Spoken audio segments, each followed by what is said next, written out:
Muy buenas a todos. En este video vamos a estar viendo uno de los laboratorios de Pursuit, más precisamente de la vulnerabilidad de contrabando de peticiones HTTP o HTTP Request Smuggling en inglés.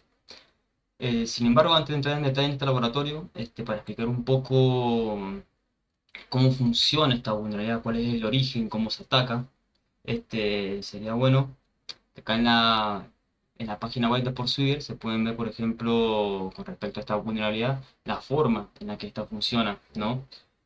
Cuál es el origen, el contexto, ¿sí? Las técnicas que se utilizan, por qué funcionan con qué protocolos, con qué contenido, qué cabeceras. Básicamente, como para resumir, podemos decir que esta vulnerabilidad radica en una mala interpretación con respecto a los componentes de un sistema. Es decir, con respecto a las solicitudes que se envían a un sistema y la mala interpretación que los componentes del mismo interpretan a este. Y por componentes me refiero, por ejemplo, a proxies, firewall, demás servidores de una aplicación web, por ejemplo. ¿Por qué pasa esto? Generalmente, o sea, esto pasa en el protocolo HTTP de versión 1.1, ¿no? ¿Por qué? Porque la misma permite filtrar o utilizar cabeceras como Content Length o Transfer Encoding, las cuales refieren al envío de datos, a la forma en la que se envían los datos. Acá creo que en la página estaba acá, por ejemplo.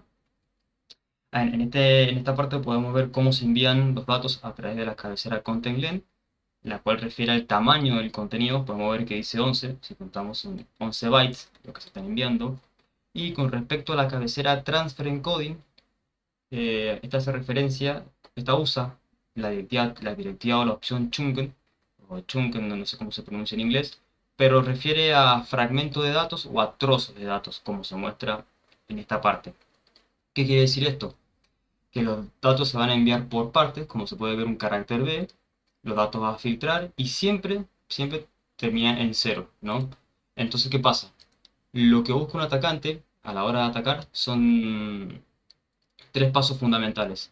El primero es insertar solicitudes maliciosas, como se pueden ver, creo que tenían acá otro ejemplo, en el caso de Pursuit. Este es un ejemplo, CLTE, que es el que vamos a ver ahora, otro ejemplo es este, y demás ejemplos hay en esta página web, ¿sí?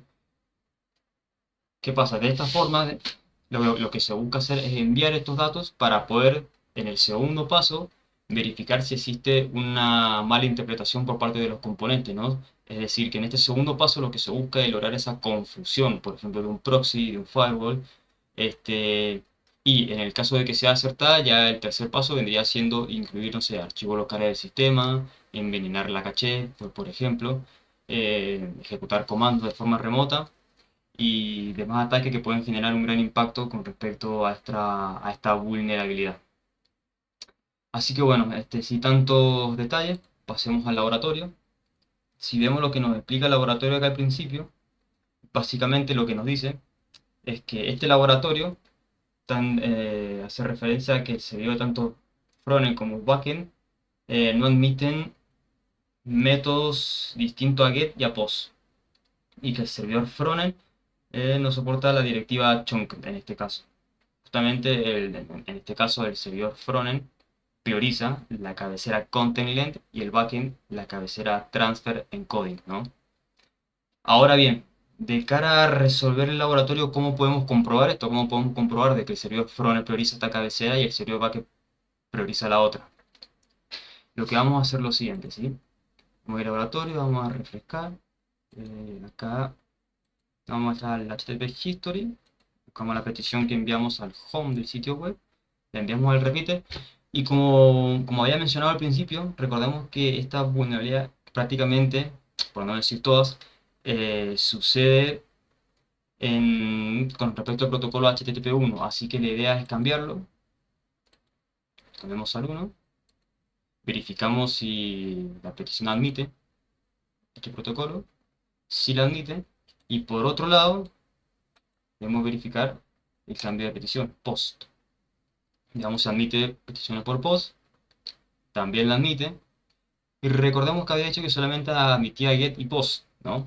Pero en caso de no saberlo, por ejemplo, podemos probar este otro método, por ejemplo, el método option. y efectivamente tenemos un código de estado 403 indicándonos que solamente admite métodos get y post. Así que bien, en este caso nos vamos a quedar con post. Vamos a borrar los datos que no necesitamos para este laboratorio. Vamos a incluir la cabecera transfer encoding.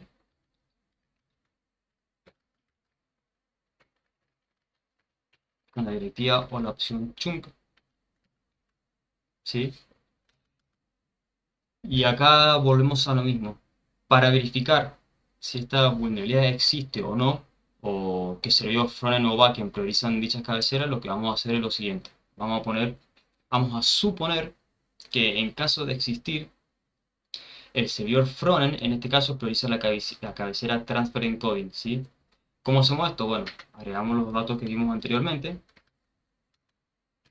como habíamos visto acá en la página web de Pursuer. Esta es la forma de colocarlos. Y lo que estamos haciendo es enviar un carácter, un dato a filtrar y el fin de la misma, ¿sí? Otra cosa a tener en cuenta, siempre es recomendable utilizar el retorno de carro y el salto de línea, el cual le va a indicar en este caso a los servidores dónde termina y dónde empieza la siguiente, ¿no? En este caso de las peticiones. Así que las enviamos. Como vemos, está tardando en responder.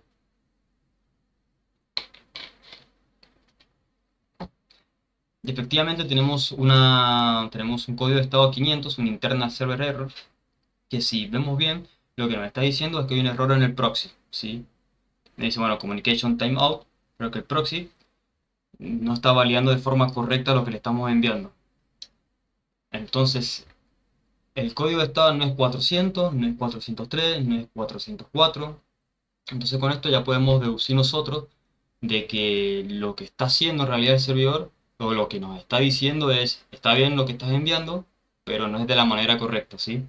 Esto es muy similar a lo que pasa con las inyecciones SQL, que a través de mensajes de error nosotros podemos tener esta información, que prácticamente lo que nos está diciendo el servidor es, no estás haciendo las cosas bien, pero sí se admite lo que estás enviando. Prácticamente eso es lo que está diciendo el servidor. Así que bueno, nosotros de esta manera lo que podemos pensar es que justamente como dice el laboratorio, el servidor frontend lo que prioriza es la cabecera content-led en este caso. Así que lo que vamos a hacer simplemente, a modo de ejemplo, vamos a tratar de contrabandear o enviar por ejemplo, no sé, una X, que es lo que estamos haciendo en este caso. En este caso lo que vamos a hacer es decirle al servidor content-led al servidor frontend, perdón, que prioriza la cabecera content-led, que bueno, una vez que la lea, va a pasar los demás datos al servidor backend. Y el backend, como lee la cabecera transfer encoding, lo primero que va a leer va a ser la X en este caso, que es lo que le estamos enviando, y va a terminar acá con el 0. Esto quiere decir lo siguiente. No, perdón, al revés. Claro, ahora sí. ¿Qué es lo que pasa acá? El servidor backend, cuando reciba esta petición por parte del frontend, va a leer y va a decir, bueno, transfer encode chunk en parte 0, es decir, acá termina. Por lo tanto, va a terminar acá y va a filtrar este dato, el carácter X, a la siguiente petición. Veamos este ejemplo. Como podemos ver, tenemos una petición común, normal. Podemos pensar que no ha pasado nada. Sin embargo, si volvemos a enviar una petición, efectivamente, nos está diciendo que no reconoce el método xpost. Es decir, que lo que hizo en este caso el servidor es lo que hicimos nosotros, mejor dicho, fue filtrar esta X y adelantarla o ponerla en la siguiente petición. La siguiente petición fue esta justamente y se superpuso este carácter. Entonces, bueno, de esta forma lo que podemos hacer es colar o filtrar solicitudes que incluyen archivos locales, por ejemplo, y de esta forma se puede explotar esta vulnerabilidad. Con respecto al laboratorio, lo que nos indica es que tenemos que generar un gpost. Nosotros lo que hicimos es un xpost. Para ilustrarlo mejor, acá hay una imagen, si me parece, acá en el repositorio de Frank Leiner, que tiene prácticamente muchos write-up de Pursuer. Vemos que él acá especifica Lo vamos a ver mejor en esta imagen, creo, así me tapo. Acá, en esta imagen se especifica mejor. La primera petición que se envía con respecto al frontend que lee el content len, dice, bueno, es un tamaño de 6 bytes, tranquilamente, envía el resto del transfer encoding junto con la directiva chunked al backend. El backend ve que primero hay un 0, con esto interpreta que acá termina la petición, pero ¿qué pasa? Queda la X. La X se filtra, ¿sí? Y se coloca por delante en la siguiente petición que hemos enviado, en este caso la del post. Entonces acá de vuelta, el frontend lee normalmente el content len y el resto, el transfer encoding, va junto con el chunk. Pero ¿qué pasa? Se filtró esta solicitud, quedó como xpost, ¿sí? Ya que la X se superpuso a la siguiente. Entonces, bueno, de esta manera es como se pueden incluir o filtrar, como dice la vulnerabilidad, contrabandear solicitudes, ¿no? HTTP. Entonces, bueno, en este caso si ponemos una G, que es lo que nos pide el laboratorio, veamos, la primera tiene que ser normal, como siempre, y la segunda donde se filtra. Perfecto. Y como vemos en este caso, hemos completado satisfactoriamente el laboratorio. Así que bueno, eso fue todo por hoy en este video. La idea es seguir haciendo videos de cada vulnerabilidad de Pursuit y demás write-up, explicados de una forma donde se pueda explicar bien en detalle la vulnerabilidad con respecto al origen, la forma de ataque. Así que eso fue todo. Si les gustó el video, espero que se suscriban, que comenten, que le dejen un me gusta y que compartan el video también. Nos vemos en el próximo video.